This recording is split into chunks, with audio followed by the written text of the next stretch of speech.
So the Associated Press is an organization built primarily to maintain the monopoly among the fake news companies, and it does so by enforcing new changes. So, in other words, the AP wire is the means by which the AP whips its conforming member entities, CNN, New York Times, etc.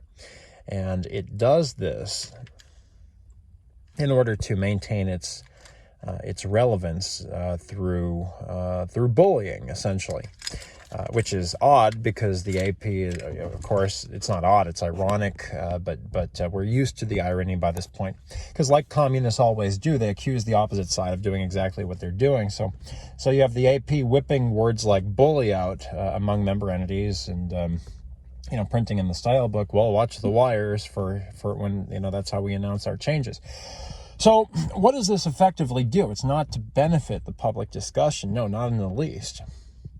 And, of course, it's going to cause more evil. Uses euphemisms like they say, oh, no, you can't say rioting anymore. And that's really the source of all this cultural censorship, the spiral of silence. When you turn to your significant other and say, oh, no, honey, we can't say that word anymore. It's really the AP that's unfortunately marketing all of these perverse changes in language, which it's been doing since since long before the AP style book, the news industry has. But this is their systematic way of maintaining an oligopoly among conforming members. So now the dynamics and the specifics of this monopoly: is it the AP that has the monopoly on journalistic organizations? Is it the, even though it's a nonprofit, is it the member companies? I'm not going to, my point here isn't to flesh all that out. My point is to indicate how the AP uses its really outdated wire technology to this day to continue to roll out changes, and it has to make those changes to our language, to the language which they market, which inevitably ends up in the public lexicon because people unfortunately are more suggestible than we think we are. From gay rights to gay rights in quotes to the abolishment of formal titles like Mrs. and Mr. I'd say the AP, the evil Associated Press, is more influential in that, and they do it for commercial motives. They do it so that anyone who doesn't subscribe to the AP, they're not going to have the latest updates. So they're not. In other words, the systematic, synergistic marketing that results of these new vocabulary words, these fake vocabulary words that the AP pushes, like gay marriage. What it effectively does is it signals to the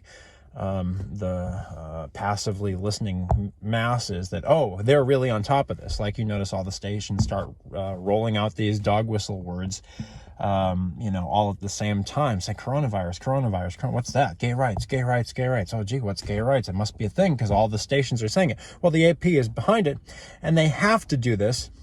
They have to change the vocabulary. Now, they choose to roll out these pernicious, evil vocabulary words, their new constructions, evil constructions, such as to direct culture in the worst possible way, so as to cause more news stories and give them something to print in the future. That's the interest. That's the commercial interest, the for-profit motives of the AP, and so that's what that's why they exist. And furthermore, they have to keep rolling out these updates for the same reason that, like any technological enterprise, and remember, journalism, electronic journalism, papers included, are primarily an electronic enterprise, not a people enterprise.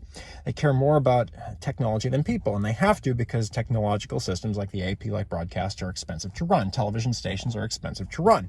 So if they don't keep rolling out upgrades of some kind, manufactured reasons for people to keep buying into it, And this is why they keep changing the language, because the AP updates, again, seeding marketing phrases into otherwise more accurate, slightly more accurate depictions of reality. Things like gay rights, or and even withholding reporting on so-called gay marriage until the judicial activist can pass it through without anyone knowing. All of these things were facilitated by the Associated Press and and its member companies, and the reason they do it is not some high moral reason. They do it so that they can maintain their monopoly, not just on the journalism industry, which is, again, an electronic enterprise, not a print. It's not actually press. That's a deceptive term. It's the wire service that they're selling. And of course, a wire, just like Microsoft Windows, is unprofitable if it continues to work in perpetuity. So again, they have to roll out these propaganda terms in order to maintain their monopoly by being the the fake expert that everyone has to listen to. And the way that they do this, contrary to the interests of good moral and every other good American enterprise, is by sabotaging anyone who doesn't keep up with their regressive, really evil language changes, which they announce over the wire and then gets rolled out through the style book. So half of it's profit motive, but then it becomes a self-fulfilling evil prophecy. In other words, the AP and its forced monopoly companies, and I don't understand how this doesn't violate the Antitrust Act, probably because no one really thinks about how it works. But of course at Associated Wisdom, and by the way, you should check out our philosophy at associatedwisdom.com/stylebook. We're writing a wise style book that doesn't take advantage of its audience, with the purpose of being a benevolent communicator rather than a malevolent one, which is what the AP and its member subscribers are. So that's how the AP technology works. Again, it's not a company, it's not an industry based on thinking. It's an industry primarily based on technology. If you'd like to do further reading on this subject, you may pick up a copy of Dr. Neil Postman's Amusing Ourselves to Death. I'm sure it'll be banned before you know it, but it's very, very important. If you want to know anything about media, Amusing Ourselves to Death is a book you have to read, maybe second only to the Holy Scriptures. So, I think that about wraps it up. The AP, in that kind of way that bullies do, using these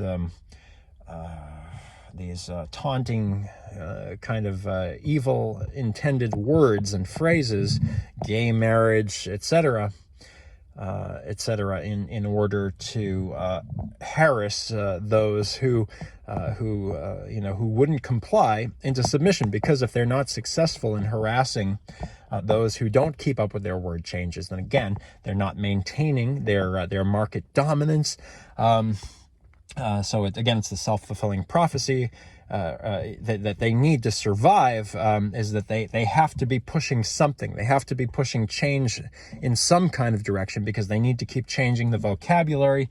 And in as much as they train us to keep watching, to keep listening to their media, they have to keep training all of their member organizations to keep up with the changes, and that's how they get their money. People subscribing to the service, which again maintains that bully collective of AP outlets, which in turn rolls out the new perverse ideas in the form of these language bits into the public lexicon, forcing the general public as well as everyone else into submission, because their reputation and livelihood depends upon it. So it's like a word mob, really is what the AP is when you get down to it. But it's more than that. because there are financial motives, and there is a collusion led by the AP in this process of never-ending new phrases and words. Doesn't matter what the new phrases or words are for profit purposes, other than it helps the AP very much, of course, if they're detrimental to your life and cause more terror, which is why the AP, generally tends to seed terror, to sow terror. But I suppose practically, the thing that they need to be profitable is to always be rolling out new terminology, whatever it is, and we, of course, we don't need it. It actually hurts us as a whole, as society, and this is so the AP facilitates monopoly and a collusion to maintain that monopoly among, say, the New. I mean, how else would the New York Times survive if it weren't for this monopoly that the AP helps them maintain? It's got to violate antitrust laws. I'm not a lawyer, but I mean, if you think about it rationally. Thing is, no one does, because that's part of their game, is you're always trying to keep up with the changes, and you're too scared that you're not going to keep up, and if you don't keep up with them, then you lose your job, like I did from Brookstone in 2009. This is America's Man's Man, americasmansman.com, and this is why we need associatedwisdom.com /stylebook. Check it out. This is the author, Peter Vidala, associatedwisdom.com, americasmansman.com. America's Man's Man!